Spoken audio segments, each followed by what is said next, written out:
Hello friends. स्वागत है आपका हमारे यूट्यूब चैनल आर के हिंदी कहानियों में। आज की कहानी है अपना घर। ऑफिस की घड़ी ने जैसे ही शाम के 5 बजाए, जिया जल्दी से अपना बैग उठाकर तेज कदमों से मेट्रो स्टेशन की तरफ चल पड़ी। आज उसका मन एकदम बादलों की तरह उड़ रहा था। उड़े भी क्यों ना, आज उसे अपनी पहली तनख्वाह जो मिली थी, वो घर में सबके लिए कुछ ना कुछ लेना चाहती थी। रोज शाम होते होते उसका मन और तन दोनों थक जाते थे, पर आज उसका उत्साह देखते ही बनता था। जिया 23 वर्षीय आज के जमाने की नवयुवती है। सांवला सलोना रंग, आम की फांक जैसी आंखें, छोटी सी नाक, बड़े बड़े होंठ। सुंदरता में उसका कहीं कोई नंबर नहीं लगता था, पर फिर भी उसका चेहरा पुरकशिश था। घर में सबकी लाडली, जीवन से अब तक जो चाहा वो मिल गया। बहुत बड़े सपने भी नहीं देखती थी, थोड़े में ही खुश थी। वो तेज कदमों से दुकानों की तरफ बढ़ी। अपने 2 साल के भतीजे के लिए उसने एक रिमोट से चलने वाली कार खरीदी। पापा के लिए उनकी पसंद का परफ्यूम, मम्मी व भाभी के लिए सूट और साड़ी, और भैया के लिए जब उसने टाई खरीदी तो उसने देखा कि बस उसके पास अब कुछ ही पैसे बचे हैं। अपने लिए वो कुछ खरीद ही नहीं पाई। अभी पूरा महीना पड़ा था, बस उसके पास कुछ हजार ही बचे थे। उसे उनमें ही अपना खर्च चलाना था। माँ पापा से वो कुछ नहीं लेना चाहती थी। जैसे ही वो शोरूम से निकली, बाजू वाली दुकान में उसे आसमानी और फिरोजी रंग के बहुत खूबसूरत पर्दे दिखाई दिए। बचपन से उसका अपने घर में इस तरह के पर्दे लगाने का बहुत मन था। दुकानदार से जब दाम पूछा तो उसे पसीना आ गया। दुकानदार ने मुस्कुराते हुए कहा, ये चंदेरी सिल्क के पर्दे हैं, इसीलिए दाम थोड़ा ज़्यादा है, पर ये आपके कमरे को एकदम बदल देंगे। कुछ देर तक खड़ी वो सोचती रही, फिर उसने वो पर्दे खरीद लिए। जब वो दुकान से निकली तो बहुत खुश थी। बचपन से वो ऐसे पर्दे अपने घर में लगाना चाहती थी, पर माँ के सामने जब भी बोला, उसकी इच्छा घर की ज़रूरतों के सामने छोटी पड़ गई। आज उसे लगा जैसे वो वाकई में ही स्वतंत्र हो गई है। जब वो घर पहुंची तो रात हो चुकी थी। सब रात के खाने के लिए उसका इंतजार कर रहे थे। भतीजे को चूमकर उसने सबके उपहार टेबल पर रख दिए। सब उत्सुकता के साथ उपहार देखने लगे। अचानक से माँ बोली, तुम अपने लिए क्या लाई हो? जिया ने मुस्कुराते हुए पर्दों का पैकेट उनकी तरफ बढ़ा दिया। पर्दे देखकर माँ बोली, ये क्या है? इन्हें तुम पहनोगी? जिया मुस्कुराते हुए बोली, मेरी प्यारी माँ, इन्हें हम घर में लगाएंगे। माँ ने पर्दे वापस पैकेट में रखे और फिर बोली, इन्हें अपने घर लगाना। जिया असमंजस से माँ को देखती रही। उसकी समझ में नहीं आया कि इसका क्या मतलब है। उसकी तो भूख खत्म हो गई थी। भाभी ने मुस्कुराकर उसके गाल थपथपाते हुए कहा, मैं आज तक नहीं समझ पाई मेरा घर कौन सा है। जिया, तुम अपना घर खुद बनाना। और फिर भाभी ने बहुत प्यार से उसके मुंह में एक निवाला डाल दिया।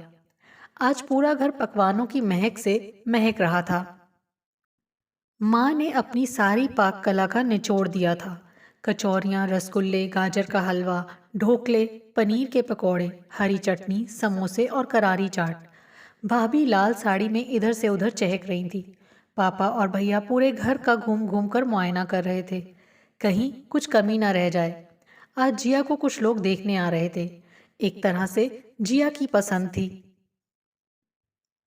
जिस पर आज उसके घर वालों को मोहर लगानी थी। अभिषेक उसके ऑफिस में ही काम करता था।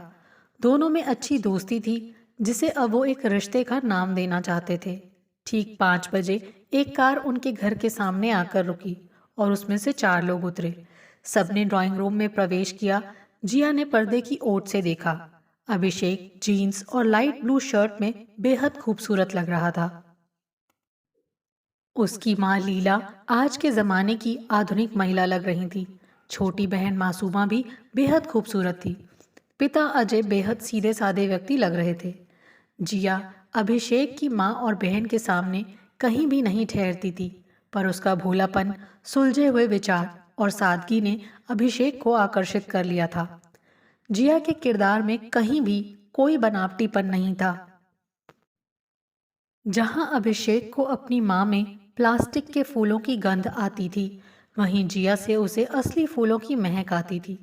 अपने पिता को उसने हमेशा एडजस्टमेंट करते हुए देखा था। वो खुद ऐसा नहीं करना चाहता था, इसलिए हर हाल में अपनी माँ का लाडला, हर बात मानने वाले अभिषेक किसी भी कीमत पर अपनी जीवन साथी के चुनाव की बागडोर माँ को नहीं देना चाहता था।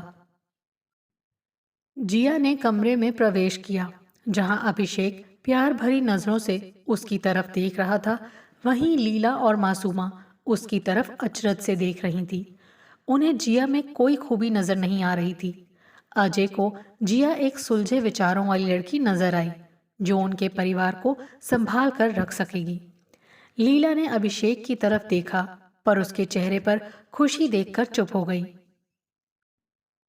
जिया को लीला ने अपने हाथों से हीरे का सेट पहना दिया, पर उनके चेहरे पर कोई खुशी नहीं थी। जिया को ये बात समझ आ गई थी कि वो बस अभिषेक की पसंद है। अपने घर में जगह बनाने के लिए उसे बहुत मेहनत करनी पड़ेगी। 2 माह बाद उसके विवाह की तारीख तय हो गई। दुल्हन के लिबास में जिया बेहद खूबसूरत लग रही थी। अभिषेक और उसकी जोड़ी पर लोगों की नजरें ही नहीं ठहर रही थी। लीला भी आज बहुत खुश लग रही थी। कन्यादान करते हुए जिया के माँ और पापा की आंखों में आंसू थे। वो उनके घर की रौनक जो थी। विदाई पर अजय ने हाथ जोड़कर कहा, बहू नहीं, बेटी लेकर जा रहे हैं। जिया ने कुछ ही दिनों में ये तो समझ लिया था कि इस घर की बागडोर लीला के हाथों में है। ये घर लीला का घर है और वो घर उसके माँ पापा का घर था। पर उसका घर कहाँ है? इस सवाल का जवाब उसे नहीं मिल पा रहा था। अभी कल की ही बात थी। जिया ने ड्राइंग रूम में थोड़ा सा बदलाव करने की कोशिश की, तो लीला ने मुस्कुराकर कहा, जिया, तुम अभिषेक की बीवी हो, इस घर की बहू हो, पर इस घर को मैंने बनाया है, इसीलिए अपने फैसले और अपने अधिकार अपने कमरे तक सीमित रखो। जिया चुपचाप खड़ी सुनती रही। अभिषेक से जब भी उसने इस बारे में बात करनी चाहिए, उसने हमेशा यही जवाब दिया कि जिया, उन्हें थोड़ा समय दो। उन्होंने सब कुछ हमारी खुशी के लिए ही किया है। जिया अपने मनोभावों को चाह कर भी नहीं समझा पाती थी। खुश रहना उसकी आदत थी और हारना उसकी फितरत में नहीं था। देखते ही देखते 1 साल बीत गया। आज जिया की शादी की पहली वर्षगांठ थी। उसने अभिषेक के लिए घर पर पार्टी करने का प्लान बनाया। उसने अपने सभी दोस्तों को निमंत्रण भी भेज दिया। तभी दोपहर में जिया ने देखा, लीला की किटी पार्टी का ग्रुप आ धमका। जिया ने लीला से कहा, माँ, आज मैंने अपने कुछ दोस्तों को आमंत्रित किया है। लीला ने जवाब में कहा, जिया, तुम्हें पहले मुझसे पूछ लेना चाहिए था। मैं तो अब कुछ नहीं कर सकती हूँ। तुम अपने दोस्तों को कहीं और बुला लो। जिया उठ खड़ी हुई। अपने अधिकारों की सीमा रेखा समझती रही। मन ही मन उसने एक निर्णय लिया। जिया ने शाम की पार्टी के लिए घर के बदले होटल का पता अपने सभी दोस्तों को व्हाट्सएप कर दिया। अभिषेक को भी वहीं बुला लिया। अभिषेक ने जिया को पीली व लाल कांजीवरम साड़ी और बेहद खूबसूरत झुमके उपहार में दिए। जिया जैसी सुलझे विचारों वाली जीवन साथी पाकर अभिषेक बेहद खुश था। जिया को भी अपनी जिंदगी से कोई शिकायत नहीं थी, पर फिर भी कभी कभी वो चंदेरी के पर्दे उसे मुंह चिढ़ाते थे। अभिषेक उसे हर तरह से खुश रखता था, पर वो कभी जिया की अपने घर की इच्छा को नहीं समझ पाया था। जिया को अपने घर को अपना कहने या महसूस करने का अधिकार नहीं था। वो उसकी जिंदगी का वो खाली कोना था जिसे कोई भी नहीं समझ पाया था, ना उसके अपने माता पिता, ना अभिषेक और ना ही उसके सास ससुर। जिया ने धीरे धीरे इस घर में सभी के दिल में अपनी जगह तो बना ली थी। लीला भी अब उससे खींची खींची नहीं रहती थी। मासूमा की मासूम शरारतों का वो हिस्सा बन गई थी। आज चारों तरफ खुशी का माहौल था। दिवाली का त्योहार वैसे भी अपने साथ खुशी, हर्षोल्लास और अनगिनत रंग लेकर आता है। पूरे घर में पेंट चल रहा था। जब अभिषेक पर्दे बदलने लगा तो अचानक जिया बोली कि रुको, और फिर भागकर चंदेरी के पर्दे ले आई। इससे पहले कि अभिषेक कुछ बोलता, लीला बोल उठी, जिया, ऐसे पर्दे मेरे घर पर नहीं लगेंगे। जिया प्रश्न सूचक नजरों से अभिषेक को देख रही थी। उसे लगा वो कुछ बोलेगा कि माँ ये जिया का भी घर है, पर अभिषेक कुछ नहीं बोला। जिया का खराब मूड देखकर वो बोला, इतने क्यों परेशान हो, पर्दे ही तो हैं। पहली बार जिया की आंखों में आंसू आए। अभिषेक आंसुओं को देखकर और चिढ़ गया। आजकल जिया का ज्यादातर समय ऑफिस में ही बीतता था।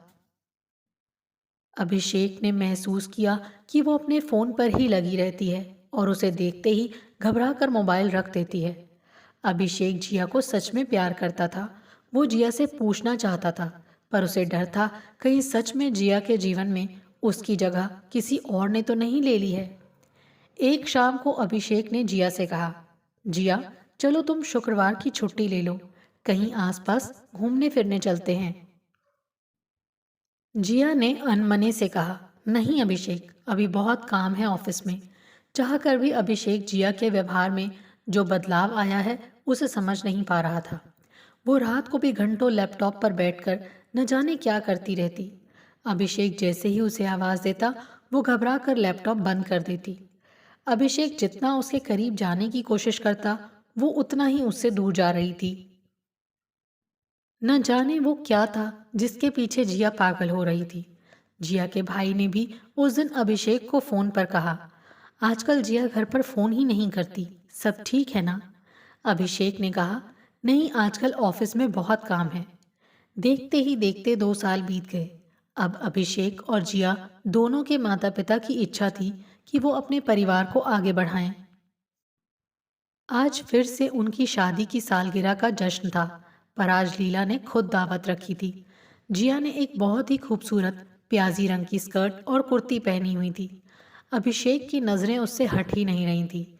सब लोग उन्हें छेड़ रहे थे कि वो खुशखबरी कब दे रहे हैं।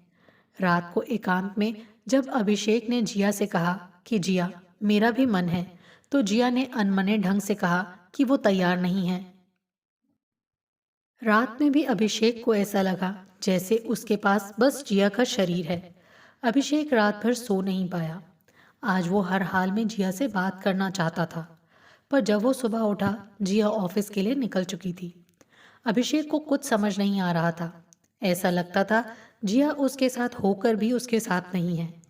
वो हर हफ्ते उसके साथ कोई ना कोई प्लान बनाता, पर जिया को तो रविवार में भी कोई ना कोई ऑफिस का काम हो जाता था। उन दोनों के बीच एक मौन था जिसे वो चाहकर भी नहीं तोड़ पा रहा था। अभिषेक को अपनी वो पुरानी जिया चाहिए थी, पर उसे कुछ समझ नहीं आ रहा था। देखते ही देखते फिर दिवाली आ गई। पूरा शहर रोशनी से जगमगा रहा था। आज अभिषेक को बहुत दिनों बाद जिया के चेहरा रोशनी से खिला दिखा। जिया ने अभिषेक से कहा, अभिषेक, आज मुझे तुमसे कुछ कहना है और कुछ दिखाना भी है। अभिषेक उसकी तरफ प्यार से देखते हुए बोला, जिया, कुछ भी बोलना, बस ये मत बोलना कि तुम्हें मुझसे प्यार नहीं है। जिया खिलखिलाकर हंस पड़ी और फिर बोली, तुम पागल हो क्या? तुमने ऐसा सोचा भी कैसे? अभिषेक मुस्कुरा दिया, बोला, लेकिन तुम मुझे पिछले 1 साल से नेग्लेक्ट कर रही हो। हम एक साथ कहीं भी नहीं गए। जिया बोली, पता नहीं तुम्हें समझ आएगा या नहीं, पर मैं पिछले 1 साल से अपनी पहचान और अपने वजूद, अपनी जड़ें ढूंढ रही थी। अभिषेक को कुछ समझ नहीं आ रहा था। जिया ने आज गुलाबी और नारंगी चंदेरी सिल्क की साड़ी पहनी हुई थी, साथ में कुंदन का मेल खाता सेट, हीरे के कड़े और ढेर सारी चूड़ियाँ। आज उसके चेहरे पर एक ऐसी आभा थी कि सब लोग उसके आगे फीके लग रहे थे। रंगोली बनाने के बाद जिया ने अभिषेक को उसके साथ चलने को कहा, तो अभिषेक कार की चाबी उठाकर चल पड़ा। जिया हंसकर बोली, आज मैं तुम्हें अपने साथ अपनी कार में लेकर चलना चाहती हूँ। अभिषेक चल पड़ा। थोड़ी ही देर में कार हवा से बातें करने लगी और कुछ देर बाद कार नई बस्ती की तरफ चलने लगी। कार ड्राइव करते हुए जिया बोली, अभिषेक, आज मैं तुमसे कुछ कहना चाहती हूँ। तुमने हमेशा हर तरह से मेरा ख्याल रखा, पर बचपन से मेरा एक सपना था जो मेरी आंखों में पलता रहा। माँ पापा ने कहा कि तुम्हारा घर वो होगा जहाँ तुम जाकर एक घर बनाओगी। तुम मिले तो लगा मेरा सपना पूरा हो गया। पर अभिषेक, कुछ दिनों बाद समझ आ गया कि कुछ सपने होते हैं जो साझा नहीं होते। शादी का मतलब ये नहीं कि तुम्हारे सपनों का बोझ तुम्हारा जीवन साथी भी उठाए। मुझे तुमसे या किसी से भी कोई शिकायत नहीं है, पर अभिषेक, आज मेरा एक सपना पूरा हुआ है। ये कहकर उसने एक नई बनी सोसाइटी के सामने कार रोक दी। अभिषेक चुपचाप उसके पीछे चल पड़ा। एक नए फ्लैट के दरवाजे पर उसके नाम की नेम प्लेट लगी थी। अभिषेक हैरानी से देख रहा था। छोटा पर बेहद खूबसूरती से सजा हुआ फ्लैट। तभी हवा का झोंका आया तो चंदेरी के फिरोजी पर्दे जिया के अपने घर में लहराने लगे, जहां पर उसका अधिकार घर पर ही नहीं वरन उसकी आबो हवा पर भी था। आपको हमारी ये कहानी कैसी लगी, प्लीज़ कमेंट करके ज़रूर बताइए। अगर आप इस चैनल पर नए हैं तो इसे सब्सक्राइब करें और शेयर करें। Thank you.